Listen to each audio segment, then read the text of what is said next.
Building up the number of names in it and a relationship with those names is really at the very core of what building a real estate business is all about.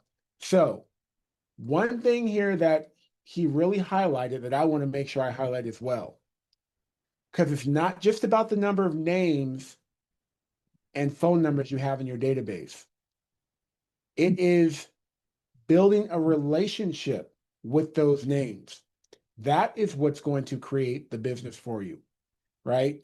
Not just having names and numbers, but we have to create relationships with those people. We have to develop relationships with those people, right?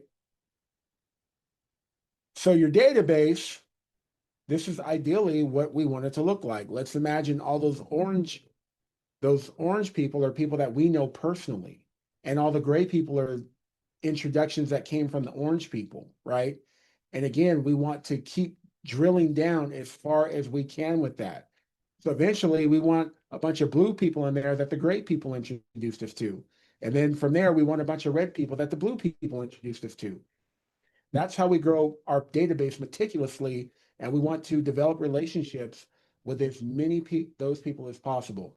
Build a database, feed it every day, communicate systematically, and service all leads. To succeed at a high level in real estate sales, you must commit to frequent contact with the database with the intent of building close relationships. So there we go again. The relationship equation. It is about building relationships, right? And you have to commit to frequent contact within your database in order to develop those relationships. Now, the reason we have to do that and the importance of having relationships, the vast majority of the people you know already know other real estate agents. Did you know that? Matter of fact, they say that the average person probably knows 7 real estate agents. And I believe that. Who is going to stand out and who's going to be the agent they want to talk to when they need real estate services?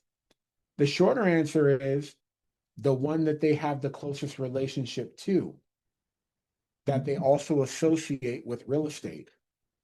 So we have to develop those relationships because that's what's going to keep us in mind. And basically, that's what's going to make them part of our SOI. And the other part of that is, you know, I don't consider anybody else in this industry my competition, right?